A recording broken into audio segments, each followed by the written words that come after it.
Microphone one, microphone one.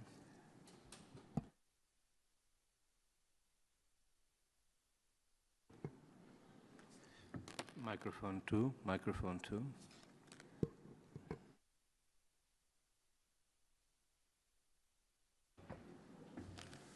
Microphone three.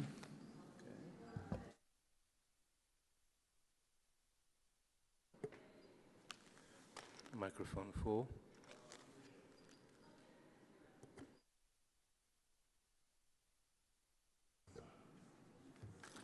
Microphone five.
Good morning, everybody. 13 sports sessions today, 5 gold medals. Just give you a little bit of media coverage news. So Saturday's audience, first Saturday audience, was the most watched Winter Games day since Sochi and double that of Beijing. That's FMNBC. So they're very happy indeed. And just to say that we also have a figure that the athletes posting have had in total from our research, 1 billion engagements from the athletes themselves, not from us, from their various different handles. I'm going to hand over to Luca, my colleague Luca, to do the introductions. Then obviously we have a full team. Please sort out your headphones and translation now, because there won't be time when the answers come. So Luca, over to you. Grazie Marco, buongiorno a tutti, benvenuti. Nuovo daily press briefing. Oggi giornata che prevede l'assegnazione di 5 medaglie d'oro. Verranno disputate 9 discipline in 6 venue diverse di gara. Ieri giornata estremamente positiva, sono stati venduti oltre 62.000 biglietti. Anche in questo caso sono state disputate 9 discipline in 9 venue di gara diverse. C'è grande soddisfazione per come sta reagendo il pubblico e come sta reagendo l'organizzazione e l'accoglienza nelle venue. Un particolare orgoglio lato nostro come comitato organizzatore per i risultati ovviamente ottenuti dagli atleti e dalle atlete italiani nella giornata di ieri. Vi presento gli speaker oggi con me al tavolo. Lato comitato organizzatore Andrea Francisi, Chief Games Operation Officer, Christophe Duby, IOC Olympic Games Executive Director e Pierre Duchey, IOC Sport Director. Andrea, ti lascio la parola. Buongiorno a tutti, benvenuti. Sono giornate per noi assolutamente importanti, ma lasciatemi dire fantastiche. Ovviamente stiamo vivendo con grandissimo entusiasmo tutto quello che sta succedendo nei territori coinvolti da questi meravigliosi giochi. È un entusiasmo che cresce non solo all'interno delle venue con una grande partecipazione di pubblico, come vi ha rappresentato Luca, ma che coinvolge tanti altri elementi che fanno parte dei giochi. Ieri abbiamo avuto modo di verificare la grande partecipazione all'Arco della Pace a Milano, così come grandissima partecipazione da parte di spettatori nei vari live site che sono stati attivati non solo a Milano ma in le altre città che ospitano i giochi. E oltre a questo abbiamo avuto un feedback estremamente positivo da parte dei partner, perché anche presso le loro attivazioni c'è stata una grandissima partecipazione, entusiasmo che ovviamente principalmente verifichiamo all'interno dei villaggi, che spesso noi viviamo solo ed esclusivamente come aspetti operation, ma in realtà sono le case di questi giochi, e quello che vediamo da parte degli atleti, che poi sono gli attori principali delle Olimpiadi, è una grande positività rispetto a tutto quello che riescono a trovare all'interno dei villaggi. Altro elemento che ci conforta sono le immagini che vengono trasmesse. Credo che sia chiaro a tutti la bellezza delle venue, ma soprattutto la bellezza dei paesaggi che riusciamo a offrire in tutte le venue, soprattutto ovviamente quelle di montagna. E poi, visto il grande successo che sta avendo la delegazione italiana, la delegazione azzurra, ci tengo a sottolineare un elemento evento importante che è stata una delle grandi scelte che ha fatto il comitato organizzatore rispetto soprattutto alla definizione, alla costruzione dei field of play. Mi riferisco in particolare alle venue con il ghiaccio. Credo che sia sotto gli occhi di tutti il successo della pista dello speed skating. Come sapete è stata una grandissima sfida perché è la prima volta che viene realizzata un'Olimpiade su una superficie così importante, ma una superficie temporanea, e il risultato si vede dal punto di vista sportivo visto che si stanno realizzando dei record. Christophe. Grazie, Andrea. Do you mind if I go back to the opening ceremony? We, for quite a long time, have been speaking about the opening ceremony as one that has to work for the athletes. I'll go to numbers afterwards, but have you seen the comments from the athletes, especially those in the clusters? Outstanding. You know, the day after, I just saw Madame Goggia and then Madame Brignone commenting on the experience of a lifetime, and can I say that puts a smile on everybody's face, including you, I would hope, because demonstrating that this ceremony can work and can for the first time involve all athletes, including those up there in the mountains, is fantastic, and I really loved the comments they made the day after. The ceremony worked from all standpoints, actually. I've got here some numbers, and it's 90%, 70 plus, 90%, 90%. Have enjoyed the opening ceremony, 90%. Most memorable Olympic Winter Games ceremony, over 70%. Inspired to follow the Milano-Cortina, 90%. And finally, and for the Italian journalists, the pride of the ceremony is reflected in the fact that 90% of the audience said this was very Italian. It reflected the Italian spirit. So that was a great way to start on the Friday. Then we had a huge weekend of sport. Pierre will talk more eloquently about it, but it was quite something. And we had a mix of everything this weekend. We had, of course, the emotions, the medals, the joy. We also had the accident, the injuries, the thrills on one side and the chills on the other, the pleasure and the pain. Put it every way you want, but it was an incredible weekend of sport. And look at these images, right? This is incredibly spectacular. And allow me this comment as well. Any of the photographers in the room, any cameraman out there is doing an outstanding job. I think we've never seen sport at that level on TV or any other screen, so congratulations.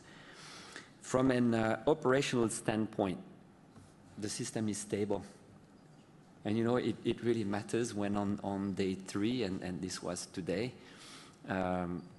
the IOC president is able to say, no more coordination meetings.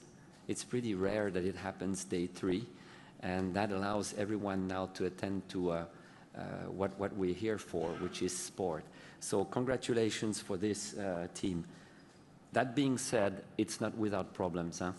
Okay, we don't have any systemic issues. That is really important. Do we have problems here and there? Yes, absolutely.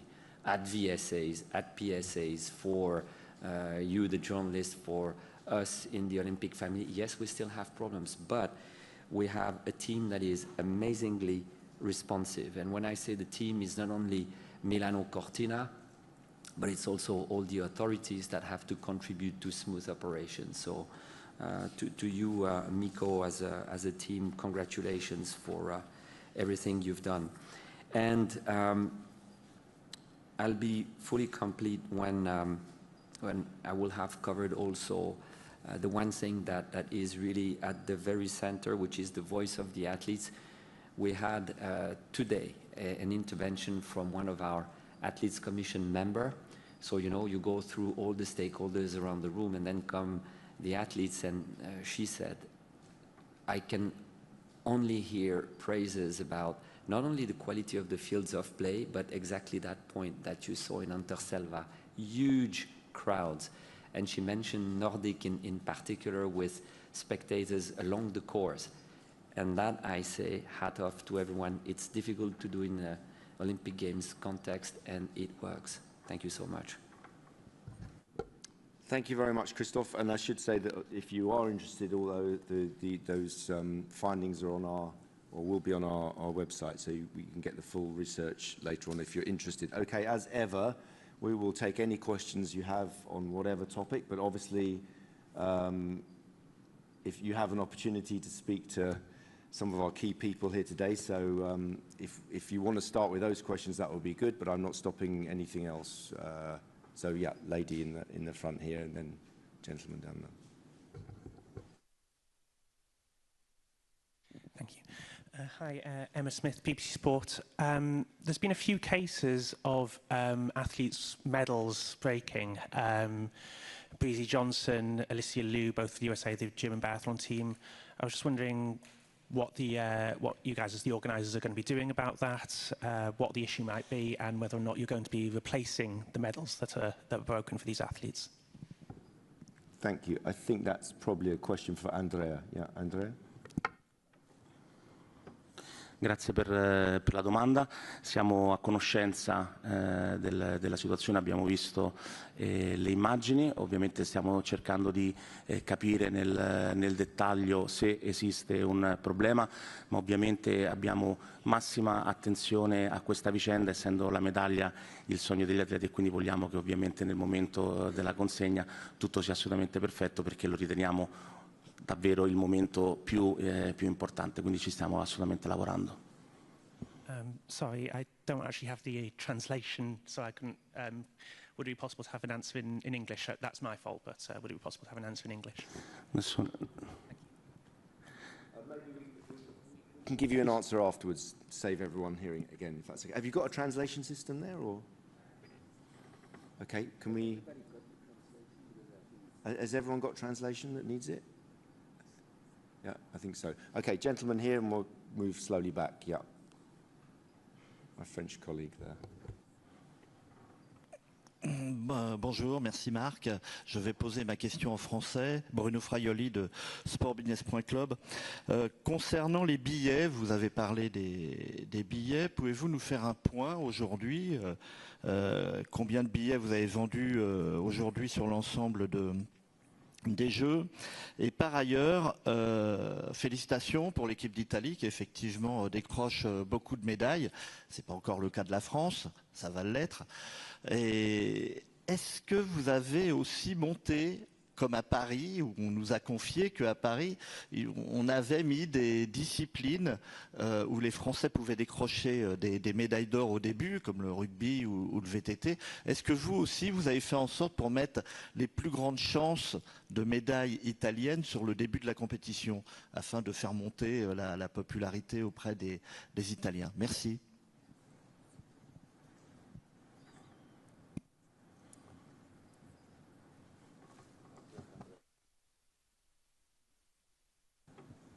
Buongiorno, grazie per le domande. Allora, per quanto riguarda la biglietteria, come abbiamo detto prima, è davvero un grandissimo successo. Sono stati venduti, per dare un numero preciso, 127.000 biglietti nei primi 3 giorni di competizione, e invece il numero complessivo si aggira intorno al 1,2 milioni, quindi è un grande successo che ci permette di poter affermare che nella maggior parte dei casi abbiamo il tutto esaurito per le varie sessioni. Okay, let's go back to Reuters there. Just Carlos in the front here. Ah. There was a second question. Ah. Which was for? Which was for the disciplines at the start. Yeah, so.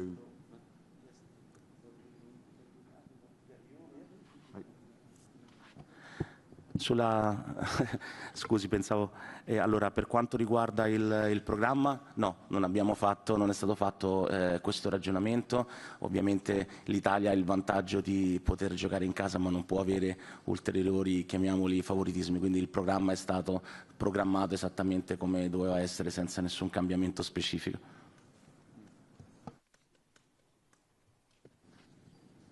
Thank you, and apologies for cutting off that answer. Okay, let's go to Reuters, to Carlos. Thank you. Carlos Groman from Reuters. A question for Andrea, a question for you, Mark.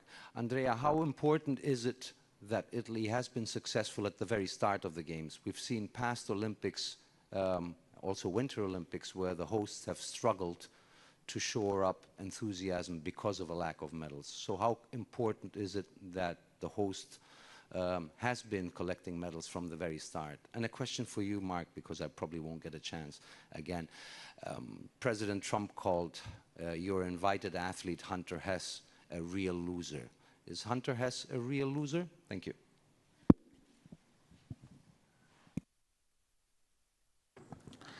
È importantissimo, ovviamente il successo degli atleti italiani, degli atleti azzurri contribuisce a far crescere l'interesse, ma come ho detto prima soprattutto l'entusiasmo nei confronti di questi meravigliosi giochi, quindi ovviamente più medaglie vinceremo e sono sicuro che più avremo successo con i nostri concittadini. Thanks. Carlos, it won't surprise you to know that I'm not going to add to the should we call it, discourse.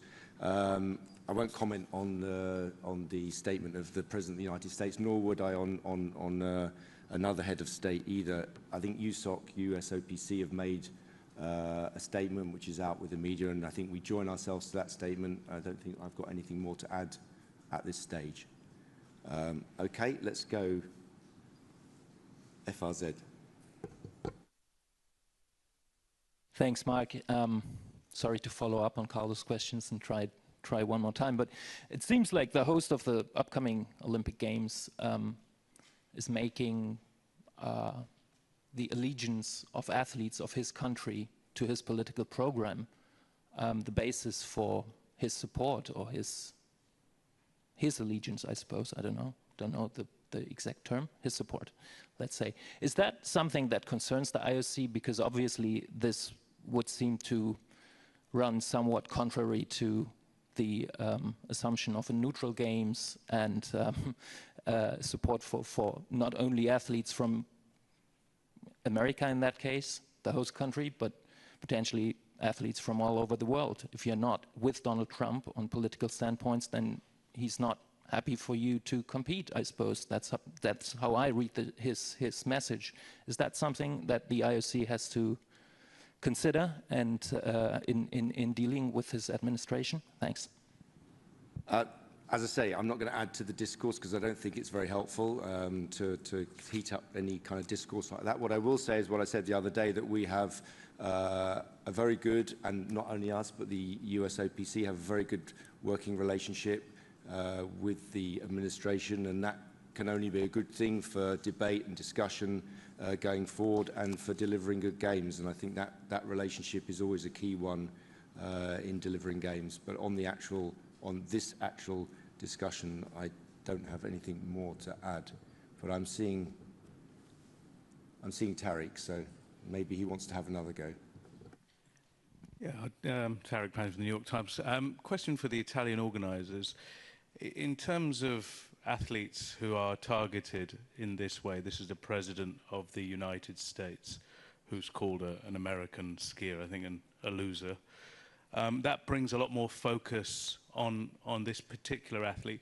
When you have situations like this, does it change the security profile for an athlete like this who suddenly becomes, potentially targeted, suddenly a person in the news? Do you have to change what you were planning to do when things like this happen? And do you have contingencies for things like this? Thank you.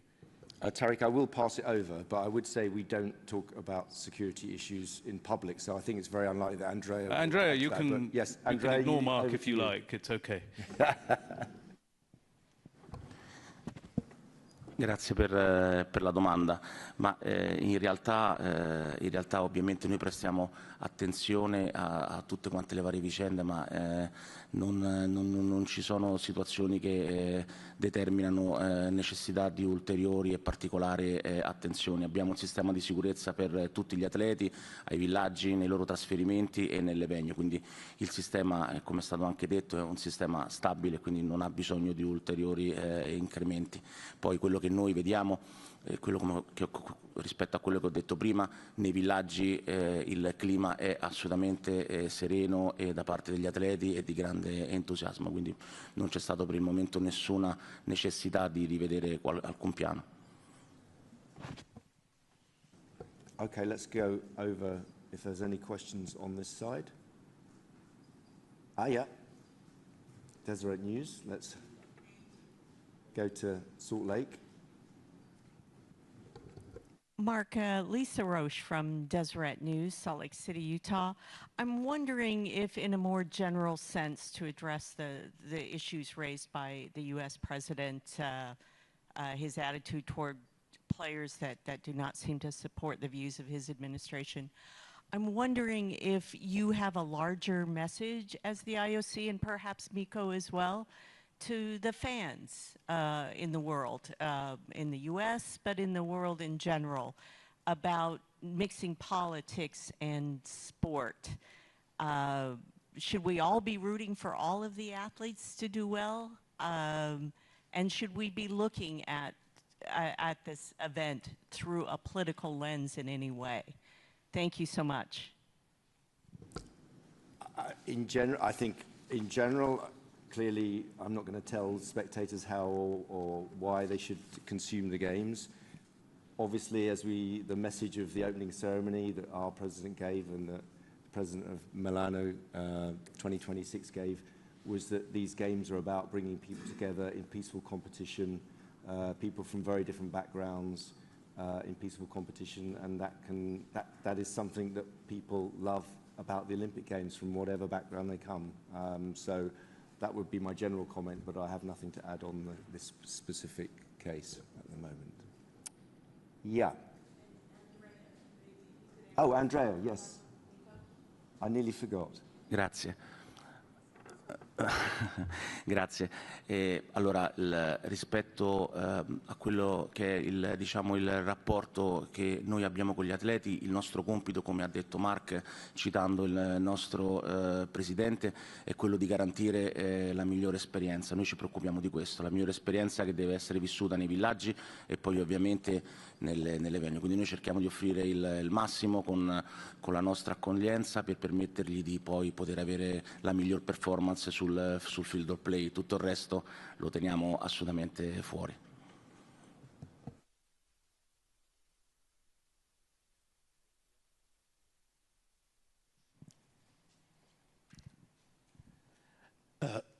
Andrew Costellum, Sports Illustrated. Buongiorno a tutti. I wanted to ask, I know we talked about this the other day, but I wanted to ask about the drone cameras, because the public seems to be more and more captivated by this as we go along. And so I wanted to also ask about the way that athletes are responding to this. And also, you mentioned the other day that there was measures taken to make sure that this wouldn't affect their performance. So I wanted to delve more into those measures, if you could.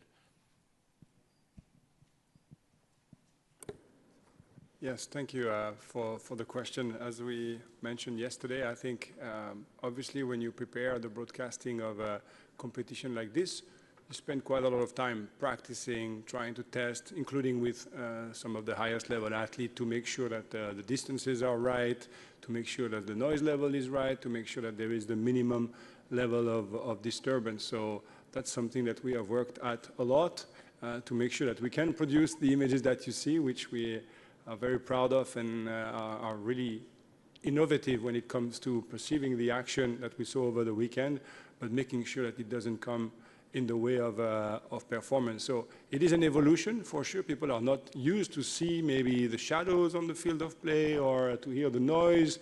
It's different, but the integration of the performance and this seems to us to be something we can absolutely manage and gives the result that we've seen over the weekend. So we're very happy with it. And if you want a bit more detail on the kind of technical side of things, I think we have Yannis Exarchos, who's in charge of Olympic broadcasting, will be coming on the 18th of February, I think. Happy to talk to you about how that's kind of evolving, because it's an evolving technology still. Yeah, there was a gentleman at the back here who wanted to ask a question. Thank you. Ian Axon from Reuters Television.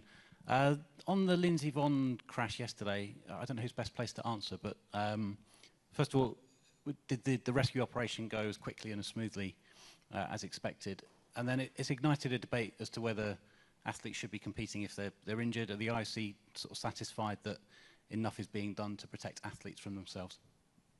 Yeah, I think that's one for Pierre again. Pierre? Yes, thank you for the question. First of all, obviously our thoughts are with the athlete and with this tough injury, but I think it's clear in the downhill we give athletes opportunities to train to make sure that they are able to go down the slope in the way that it should be for all the athletes.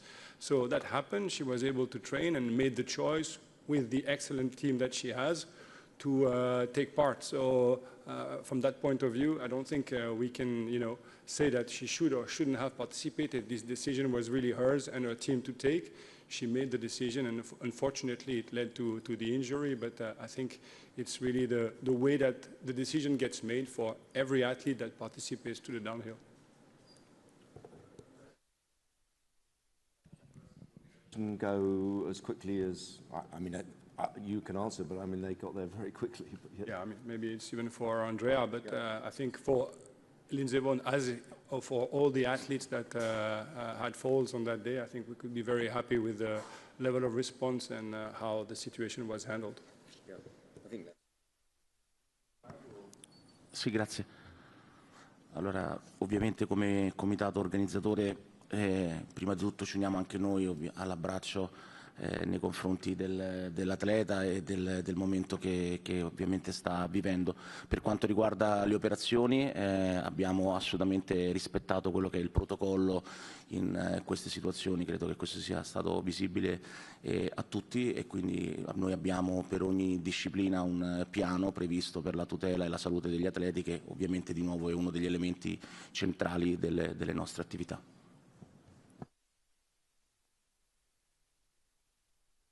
Okay, I think it's going to be short and sweet today.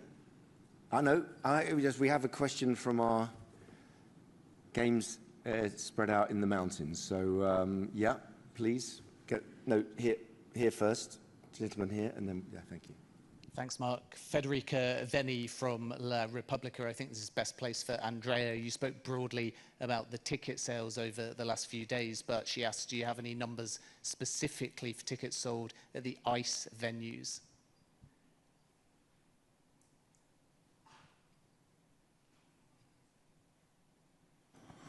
Sì, ovviamente esistono dei numeri precisi per ogni venue e soprattutto per ogni sessione. Innanzitutto colgo l'occasione per correggermi, se no i miei colleghi della comunicazione mi rimproveranno. Per le prossime settimane i 127.000 biglietti sono riferiti ai primi 2 giorni di competizione. Comunque sì, abbiamo un dettaglio analitico, ripeto, venue per venue, sessione per sessione. Per quanto riguarda le venue di Milano e del ghiaccio, abbiamo queste informazioni, ma quello che possiamo condividere è che abbiamo sostanzialmente in quasi tutte le sessioni lo stadio completamente esaurito.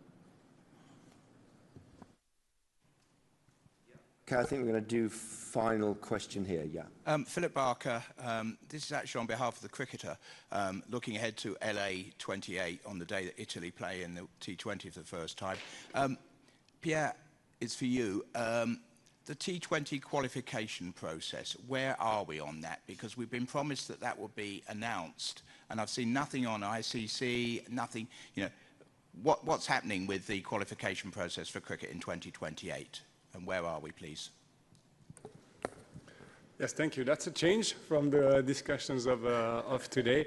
But as you've seen, we validated already a number of qualification systems at the end of the year. We validated a few more during the executive board in Milano, and there's a few more still to come. We have time until June, so we are working with all of the international federation to make sure the systems are following the due process. They are meeting all the criteria, so there's nothing to be worried about. It's just that we have to do all of the qualification system by June. So it's just a matter of time for this particular qualification system to be approved, but we are actively discussing with the Federation. Thank you very much, Philip. We always have time for questions on cricket at the Winter Games, so thank you very much. Yeah, I think there's a final question at the back there. No?